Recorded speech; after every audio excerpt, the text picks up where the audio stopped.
Welcome back to our Science-Based Solutions for Anxiety course. We've covered physiological components, nutritional components, but in this video we want to talk about some of the emotional and maybe just lesser known components of anxiety and give you some real solutions you can start using right now. I'm joined by Dr. Kieran Kuykendall. Thank you so much. You have a background in functional medicine, functional neurology, applied kinesiology. What is maybe the lesser known causes of anxiety that you've seen among your patients? Absolutely. I love this topic because this is the stuff where I really get passionate about.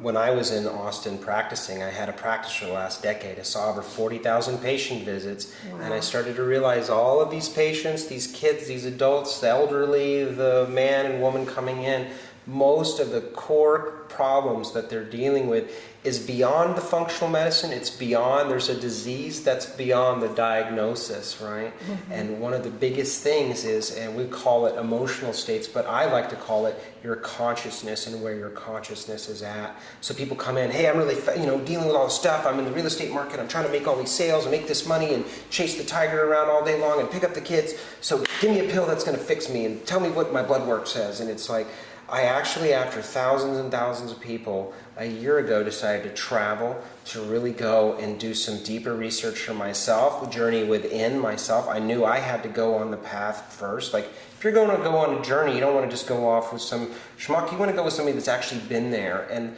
I knew that I would be one of those patients laying on that table after treating thousands of them if I hadn't listened to my heart. Mm-hmm. So what I like to call this is listening to the inner compass. And when you start to listen to the inner compass, a lot of people don't even know what that means. There is no class in school about this, PE's even been cut. There's no time to talk about the compass, the art classes are being cut. There's no compass talk. Like, what do you mean listening to your heart, listening to your inner pull? Like, are you kidding me?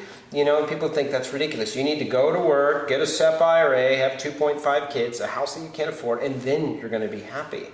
So we've literally been brought up that happiness comes from building it outside to in. That is literally the philosophy. But the philosophy that I present to you, and this is not anything new. I'm not like the guy who's written this in the books of history. It's inside to out is where we need to go. And these are diabolically opposed philosophical concepts. And so you can start to look at the effects of this by, when I get the house and when I'm like #1 in the charts online with my videos, or when I've got it at the top at my musical business, or I've got stacks of cash and a castle built, then I'll be happy, right? Mm-hmm. But how many people do we know that have all this stuff in the Western world and we don't own it, it owns us, right? And we're running and we're actually more and more pressured. So I started to really feel that. It was a very successful practice. It was waiting list only. It was 2 months out, I still work with people online. I still work and bring people out to the countries that I'm in. It's amazing. It's fantastic. But the pressure is so down on me now. It's so reduced. Mm-hmm. So the most important thing I think that is causing so much sickness in the Western world, and this is going to be ground shaking for some people, is your inner state, is your inner consciousness, which is being okay with where you're at. People don't actually have anxiety. People don't actually have all this fear stuff. They're resisting feeling what they don't want to feel, right? And this is kind of a weird thing. Okay, wait a second. But I know I have anxiety because my heart's pounding out of my chest. I personally have had it. I've had severe issues with it. But if you allow yourself to sit and feel this stuff, now, when you start to do this, I guarantee a lot of people are really going to need support in this. So people that are having severe anxiety states really need to reach out to a practitioner like myself, and I'm here for them, I know I couldn't have done it before because I wouldn't trust this philosophy, I wouldn't trust this concept. One of the simple things is to be able to first, if you wake up and you just feel, those days you just wake up and you're like, man, I feel terrible. I just feel like crap, And you're like, nothing really happened. It just is one of those bad days. You just feel yucky. You hit your knee and the whole day falls apart already and you're not even left the house. Well, #1 is allow it to be there. Just allow it to be okay. It's okay that I feel like crap right now. So you just make it okay. It's okay to be there. It's okay to feel like crap. It's okay to have good days. It's okay to have bad days. If you had a child and that child fell down on the ground and started crying and screaming, you wouldn't yell at the child and say, "What are you, an idiot? Are you kidding me? Like, get off the ground," you know? You would literally pick the child up and say, "Oh, honey, like, I love you. It's okay." It's the same thing. It sounds really silly, you know? It makes me think back to the old comedy of, I love myself, I'm good looking, you know, it's a Saturday Night Live. Do you remember that Guy Smiley? Or Guy Smiley or something like that. It was really funny.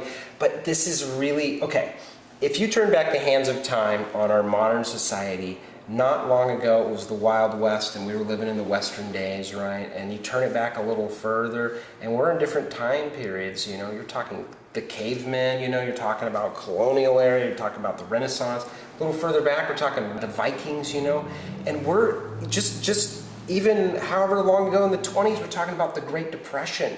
So we're now at a point in our society, because we're a young society as far as societies go on this planet, right? When you're talking about an infinite universe. We're growing like children, right? We're starting to realize we're fighting over blocks and toys like kids, except unfortunately those are weapons and missiles, right? You know, we're fighting over this. We see our leadership fighting over this. It's a really crazy thing. But we're learning as we develop, which it used to be our intelligence would double every 10 years. Now it went to 5 years. Now our intelligence, a lot of studies are showing every 12 months our intelligence is doubling, right? Like our ability to do things. Right? And so with intelligence increase, with technology, our consciousness is going to have to be pushed to go there too. Or it's my theory that I don't believe society will literally survive itself. Because we have more and more technology, if we don't actually start to shift the inner game and start to say, wow, I really need to look at the effect of this, right? The way that you're going to raise your children is going to be very different than the way your family raised you, you know? My father was raised by a Marine Corps drill sergeant, so it was pretty tough. Like, the way I am and interact with people will be very different with my children. And if you look at your family and your friends' families, you'll notice that things are shifting very quickly on the planet as far as our consciousness. And it's a necessary thing if we want to start to improve and shift. So with that consciousness shift, it's like we're getting a wider awareness of like, wow, here I am, I'm carrying around all this stuff today. That emotion, that fear, that anxiety, that depression is as though you're carrying around these huge rocks in a backpack, right? You can choose to hang on to it and say, I'm not letting go of this because my ex-wife did this thing and I'm going to hold on to it, right? The longer you hold on to it, you're dragging this thing around. It's only wearing you down. If you can learn to sit and be with those emotional states, it's so powerful. And I want to give you a little simple demonstration of how to do that, right? So one simple way is to actually, you know, you can put your hands on your body or not. It really just depends, you know. You want to do this in the privacy of your own home so you don't feel silly. But you just allow, one is to allow it just to be there, right? If you're in a hurry, you don't have the time to do this, allow it to just be there and say, it's okay that you're feeling this way. Today, it's okay. Just let it be there. If you don't resist the fear and the doubt and the worry, that fear has no reason to stick around anymore. It actually is, it's a part of you. It's a part of you. They say there's 9 different parts of the body, or the persona, which is like the injured child and the protector, you know, and all of these different types of parts of ourselves. But each one of those parts, right, has a different impression or interpretation. Like, I don't know about this, this could be really safe. Or one's like, man, you should really go for it. But you're like, no, I don't know, I may just fall off the side of the stage, you know. I like inner conflict. It's this inner tearing away. Nothing is actually happening. If 2 scientists were sitting here and both of us were, you were feeling happy and I was feeling sad, they would sit there, they'd write some data and they'd say, well, nothing really happened. They just kind of sat there and kind of sat in their little human shell. But what's going on is this inner tearing, right? So people are feeling, oh man, I really want to follow my heart and I really want to go and create something that's going to change the world. And I really believe people are innately good. Different people have different opinions, but I truly believe in the heart of hearts, as a baby, a child comes into the world, we are innately good people, right? We're like these shiny diamonds that we find in the soil, but we got to wash the dirt off. And you have your own signature of light that shines through that diamond. And if you walk around kind of keeping it inside or covering it up or keeping the mud on it, which is like, I'm terrible person, my mom was this way. It's all that dirt. None of that light can shine, right? You're literally holding back your gift. And this is really why I left the practice, is I realized that if I want to do true medicine, right? Doctor actually from Latin means docere, to teach. So if I want to allow people to truly have medicine, like natural, from within healing, right? Is we need to allow people to find what is their big gift, what is their big vision and their purpose, and allow them to express it. And you can't get there with blood chemistry. You can't get there with supplements and eating right. I mean, those are all important factors, right? But now we need to show people, right? You can go in and talk to a psychologist and a counselor, which can be very helpful for the people that need that, right? At the right times, everything's good for people. But we don't want to just keep talking about the problem. Maybe if you're talking to a counselor or psychologist, whether you do that or not, in your own time, start to sit with the emotional state. Like, I feel fear. So here's an example, is you put your hands on yourself or not, right? And just allow yourself to feel the fear. You don't have to make it 100% or 300% of the fear, but allow yourself to just feel a little bit of it. And I want you to say, and I love that, right? And so it's kind of widening back of saying, I feel this fear, and I love that. I feel this doubt, and I love that. This feels stupid. I can't believe I'm doing this I love myself thing. And I love that. I don't have time for this. I got to go make money. I got to do this thing. And I love that. And what I like to do is you can go in a little bit deeper and say, who's the one that feels this is stupid, right? And you say, and I love that. And I kind of took that, so this is one kind of exercise, and I kind of turned it into another one that I called love push-ups, right?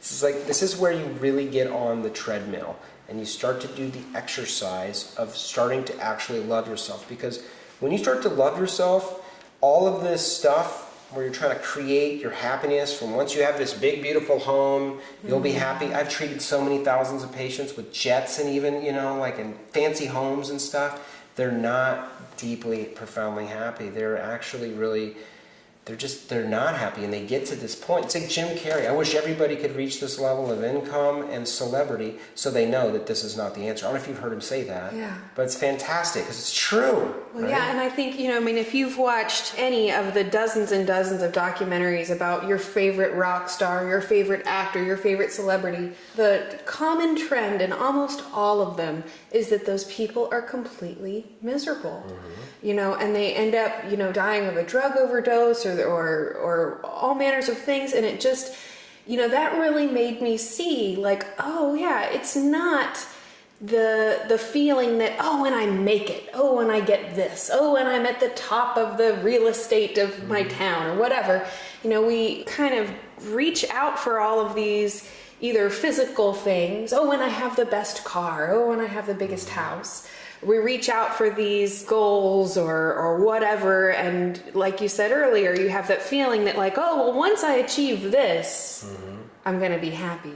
But you can look at all of these people that have achieved more than maybe some of us could even dream of, and they're not happy. And I think that it's hard for us to, even for me, I see that and I'm like, oh yeah, right, your life isn't perfect, Mick Jagger or whatever. But, you recognize that, there's still people on the inside, and it's not those material possessions and it's not fame that gives people true happiness. So what is it? And so I think what you're tapping into is so true. And I think all of us have maybe felt that at some point. You do feel your heart calling you towards something. And then we make 1,000,001 excuses why we can't do that, or we can't afford to do that, or whatever. And it's mostly one of the biggest excuses I've seen, both in myself and the people I've worked with, is it's the money, right? Because we were taught if we build ourselves from the outside in, then we'll be happy. So if you can allow yourself to sit with the fear, sit with the anxiety, sit with all the things that are separating you and from what you want to do, and make it okay, and just be with it and actually love it, then you will be so much easier to give your gift, to open that conscious business. There's so many needed conscious businesses on this planet right now. There's so much room. We are in the .com boom of consciousness right now. There's so many people, as we've increased our intelligence, that our consciousness is also becoming, oh, well, I think I'm going to get the healthier chips, or I'm going to get the, the magnet that actually helps my body when I'm around electromagnetic fields. There's endless opportunities for people. And right now, coming out of the Great Depression and, the women's movement, that wasn't long ago. My mom was part of that. It was, the building really missiles was like the first thing. The women rolled up their sleeves and went into the workforce, right? One of the second waves of that was Mary Kay and Avon door-to-door cosmetic sales, which my mom was part of that, and I got to drive a pink Cadillac at the age of 16, which was really awesome, let me assure you. But as we're growing in this consciousness, new job opportunities are coming. And sometimes when you're in the 70s wearing the polyester suit, you don't realize, wow, we're in the 70s right now, But right now, we're in the 21st century, and what we are being required of, it's no longer optional. Our kids are coming up and they're saying, well, I could be a doctor, I could be an engineer, I could be a teacher and make $27,000 a year and hate my life, Or I could actually really inspire young kids, take them into nature, take them into, experiences and inspire them and help them activate their heart and show them how to be healthy. If we can get ourselves out of this natural training that we've been given our whole life from what it is to be successful and what it is to go into the workforce and create a savings account and make a SEP IRA, that we actually can start to listen to our heart and follow our heart. And the way you do that is, I call it clearing to create, is you have a compass, just like a bird has a magnetic north. There's so many of these birds, they use this geomagnetic north, it's really amazing. You have this pull, it's like, man, I should do that, or it's like I should talk to that person, or I should reach out to this so-and-so. You know what I mean? Most people have actually felt this, but they're like, no, that'd be silly, I knew I should have gone left back there, but I went right, And so we've never been taught about our own natural connection to our earth, but two, our own inner knowing. And I really truly believe a lot of the grandfathers that came before us and grandmothers, the ones with earth wisdom, or the wisdom of being able to listen and hear, right?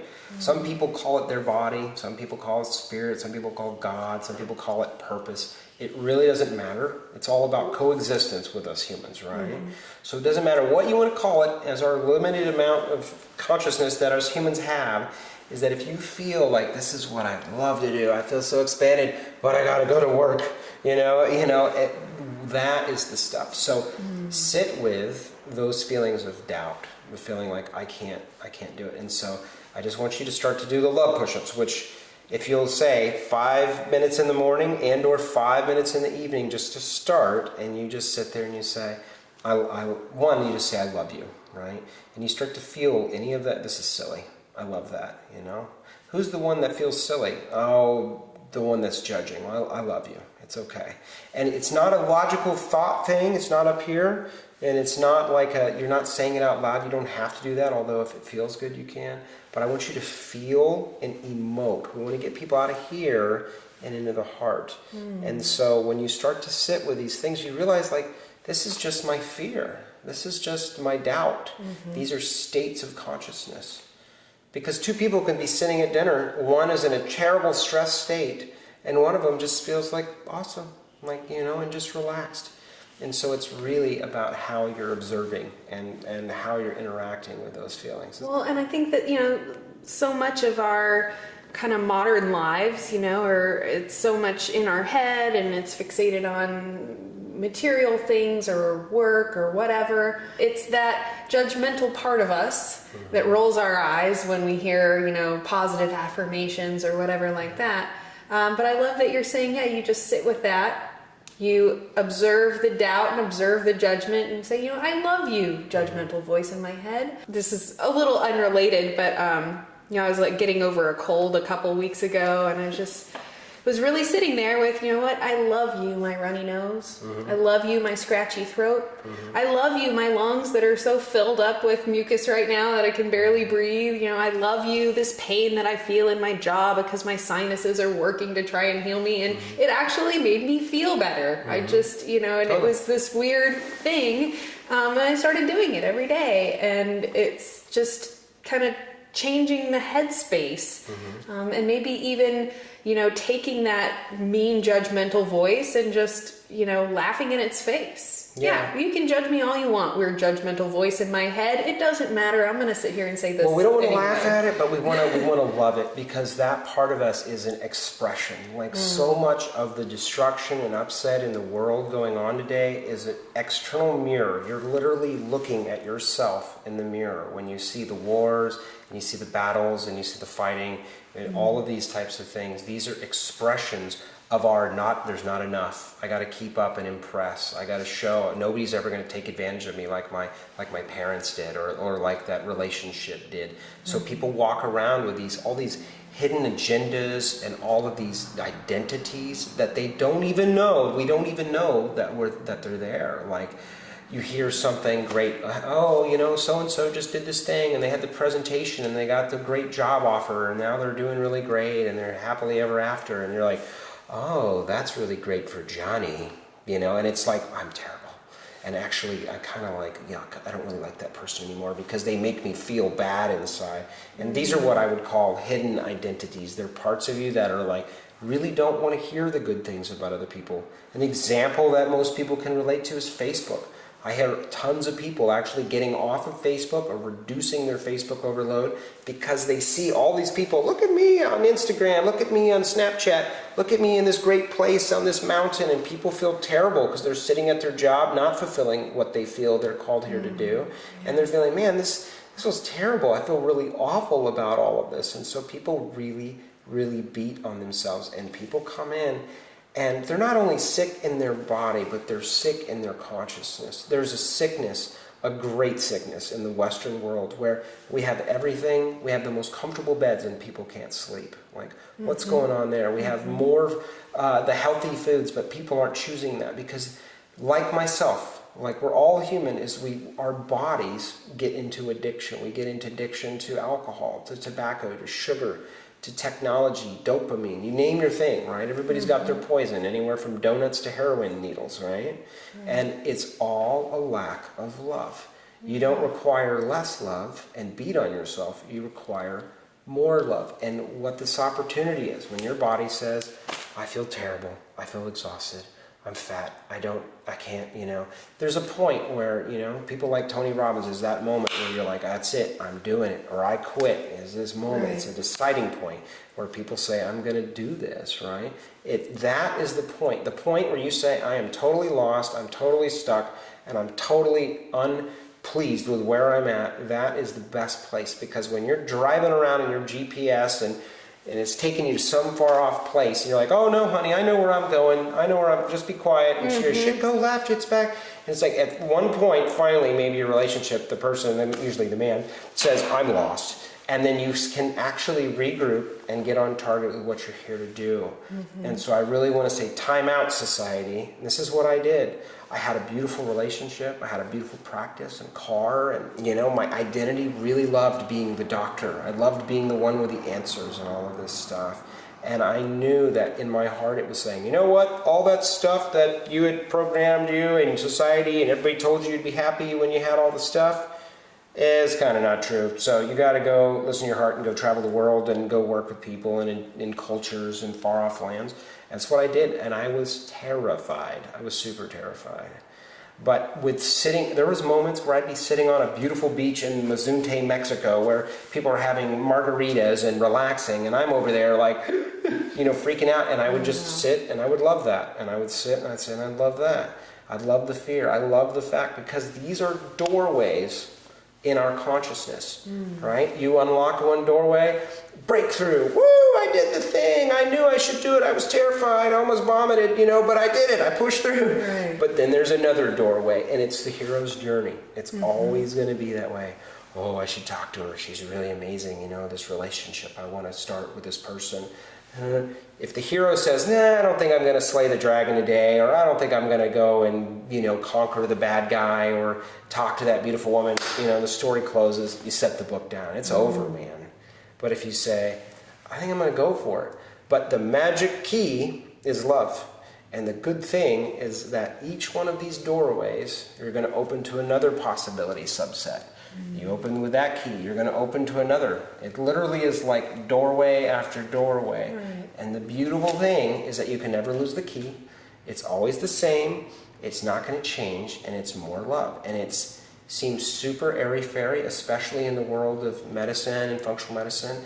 But after, I'm telling you, thousands of people, and even in myself, I realized like this is the biggest health issue on the planet, is a lack of love. And not for other people, literally for yourself. Because if you can learn to truly love yourself, you can more truly love other people than ever before. Because focus on you, the only one you can change. It's really hard to love somebody who beat you, who molested you, who destroyed a country, right? You know, Venezuela. Like, how am I going to tell somebody who's from Venezuela to love their leader right now, who's caused absolute famine? It's terrible what's going on over there, right? Don't start there. Start with yourself. Start to love you. Love the situation.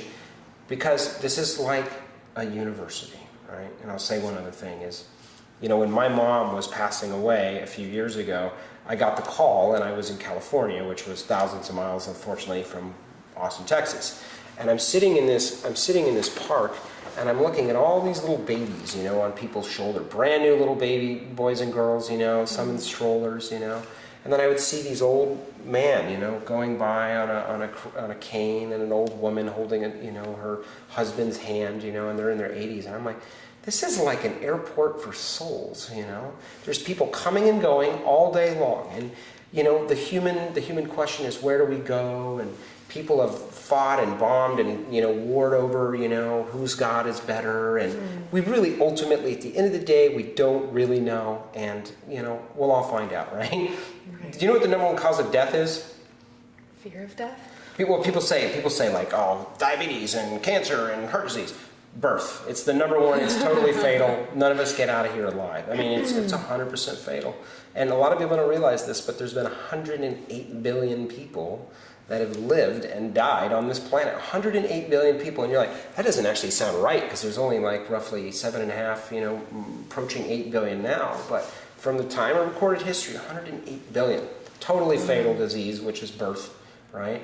So I like to look at it as a university, right? And there's lessons in fear and lack and doubt, and there's lessons in love and trust and expansion.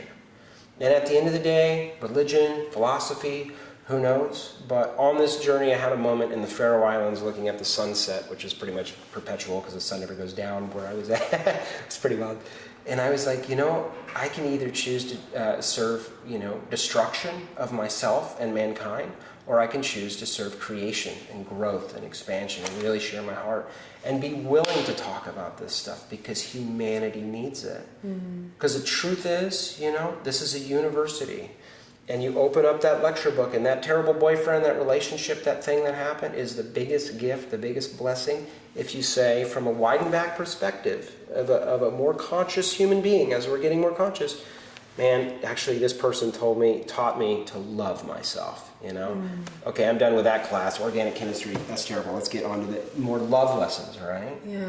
And so then you can become more and more powerful in your life. And we have to go there. This is the time, and we're the community that are watching these videos. We're the ones that are growing. So pat yourself on your back. You know, if you're here and you're growing and you're learning and you're expanding, you're saying, what can I do to be better in my life? What can I do to be better to my body? Is the biggest core nutrient you need to take every day, and it's 100% free, is love. And that is where we really, really got to start. And I'd love to do more about actually going into this concept, because there's so much that is available and ready, and it's very simple. And it's a shift. It's a shift of consciousness. And then we're going to move through our lives so much more with fun, with joy, with ease, and knowing. And like, I really, myself as a human, struggle with trust. I'm like, I don't know if I trust, I don't know about this, you know, like really listen to my heart. Like my heart called me to travel and close a very successful practice. You don't have to do that, you know. Don't go do anything radical. But I think this is what people call a midlife crisis, right? Is where, oh, your midlife. No, you got to half of your life, or actually probably the better years are already kind of, you know, the 20s and the 30s, and now you're kind of like, we're getting closer to that time where I jump off the plane without the parachute, you know, that we all do, right? And you start to say, what's really important to me? What really matters? Because I never learned this in school. So if I can help inspire people early on in their life to get this, like I learned it later, holy cow, man, this is the medicine that, like, now I feel at peace, I feel at joy, and I love sharing this, and this is one of the primary nutrients that we need. So I just wanted to share that with you. Well, I love that so much. And like you said, I love that. I love that. It's free. It's free. Here is a solution that, all you have to do is quiet that inner critic enough to give yourself permission to do these little exercises, to just, change the relationship with yourself.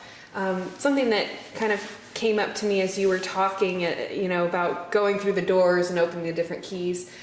Kind of a general concept in whether it's health or fitness or weight loss is that to have change, to have improvement, you generally have to get through some kind of discomfort or challenge. In terms of fitness, it's like you challenge yourself, and that's what makes the change. That's what makes the muscle. And so, kind of applying this into, finding our calling or our passion, or however you want to call it, is that maybe it's kind of going out of your comfort zone and coming face to face with those emotions that kind of make us feel uncomfortable or make us feel self-doubt or make us feel fear. And then, like you said, just being really present with them and knowing that, if I can move through this feeling, and the fear of financial stuff and things is probably like one of the biggest ones. That's how we can really create change for ourselves. And sometimes if we need a change, it's going to cause us to do something that feels a little uncomfortable or feels a little scary. But there's so much, light on the other side that, if you are listening to your heart and you can tap into what that means, that there's just so many wonderful things kind of awaiting you on the other side. Totally, because as you change, the world and the environment around you changes. It's like one apple spoils the bunch, right? You got that guy that comes in the room and it's like, I'm very unhappy. And, but you have that other person that comes in and they're like, woo, I'm really happy, I'm really excited. It transforms. You feel it, right? If like, the Dalai Lama walks in a room, the group is like laughing, and all of it, and like very quickly, they're very jovial and happy. Or Tony Robbins, he'll come in and transform the room, or an Oprah Winfrey will inspire people, and they're like, wow. And the reason is that you are the Martin Luther King, you are the Mahatma Gandhi, you are the next Tony Robbins or Oprah Winfrey, whoever it is. You're the next new person nobody even knew about, because you're your own shiny little unique diamond that's got all the mud and the story that was on it, right? You start to wash that off and clear the portal, clear that compass by loving what is. Just keep loving it. You don't have to push through or break through anything. Actually, love is it's a feminine energy. Like masculine has been like, we got to push through, we got to make it happen. We have to bomb for freedom, and we got to drug for health, and we got a war for peace. It's a totally different concept and construct from the feminine nature, where we just have to be love. Mother Teresa, the cheesy statement here over and over. She didn't ever show up to a war protest. She would show up to only like peace rallies. Like people do you want to go in a realm of peace? Because she knew she was working with a natural flow of nature, the natural flow of things, how they work in our natural world. And then there's no pushing, there's no struggling. They don't have to force it. And honestly, not only is it free, it actually will save you a fortune, because then you don't need to get those jeans that make your butt look a certain way, or the fancy car that makes your ego. I got to tell you, I had a really fun, fancy blue convertible when I left. And I've been gone for about 14 months, traveling the world and helping different cultures and indigenous people and meeting people, and saw miracles in my own life and also miracles in the environment around me, which I have some stories for you. Really incredible. This is available to anyone and everyone. But when I came back, that car, which I couldn't sell before I left, that fancy convertible, I got in this car and I'm like driving around and I'm like racing around and everything, and I realized on my ego, because I've left and tried to work with clearing all that stuff. I don't need that stuff. Like, I'm happy in this little Honda CR-V that I'm renting, like, it's cool. But when I got in it, my ego was like, oh yeah, this feels, and it's really, you realize, like, you shift by being in your world around you, and you start to realize, like, whoa, this is like a drug. Like, hey, ladies, how you doing? I'm looking good in this car with my fancy system, Like, it sounds silly, but you know how you're like, ooh, I look good tonight, like, we're going out of the town or whatever. And it's just the ego. And so loving yourself without any need for that, you could drive up in the crummiest car in the world and with the right people make the most deep connection, because now you're sharing love. This is why people love people that are deeply in touch with themselves. You know, Tony Robbins will talk about people that love, like it's spellbounding to people that I speak to them from my heart with direction, you know, but they're mesmerized because they don't get it anywhere else. Right. Nobody is willing to be seen. And it's about that vulnerability, you know. And the more vulnerable, the more raw, the more real, the more radical change. And I really feel like that is one of the biggest pieces that I wanted to mention in this series, is like love. And I'd love to do more videos around that, because that's the whole new direction. Like, you incorporate that, and you can have a frozen shoulder, and you can have an adrenal, you know, issue. But if you're hating the fact that, oh, what's wrong with his shoulder, you know, like, it doesn't, you know, have you ever seen frozen shoulder? It's terrible. Oh, what's the thing? Most of those are emotional based, which is really crazy. You would see craziness if we did some work on some people, like a demonstration. But so much of that stuff is us fighting and at war. All the wars on the battlefields are pretty much the wars raging within our own consciousness. You know, so start to, let it be there, be okay that it's there, whatever it is. If you're in a hurry, you know, you don't have time. But honestly, I spend a lot of times, even 20 minutes, a couple times a day. It is the best feeling of, I love this thing, and then I don't have any fear anymore. I can just show up and be who I'm here to be. So if we can really, really connect and really connect with one another, then we can actually start to have a powerful conversation, and we can begin to shift our own lives and the lives around us, and we can start to really create something new in the world, because that's what it's about, honestly. At the end of the day, we're here to have fun, we're here to grow, we're here to support one another. We want to build communities and support one another and build the new future, because what we have, it's fantastic. But we need to grow upon that, because a lot of the systems, whether medicine or politics or religion or any of those things, they're outdated now. We've grown a lot. We have to adjust to the new information, and that's what it really begins to affect when you start to just more love. More love. Well, Dr. K, thank you so much for sharing all of this. Sure. And I definitely want you to share some of your stories and traveling with us as well. So thank you so much for your time today. Sure. Thank you. And thank you so much for joining us today. I hope that you'll join us for the rest of the videos in this course, and I truly hope that you have a wonderful, wonderful rest of your day. Thanks again for watching, and we'll see you in the next video.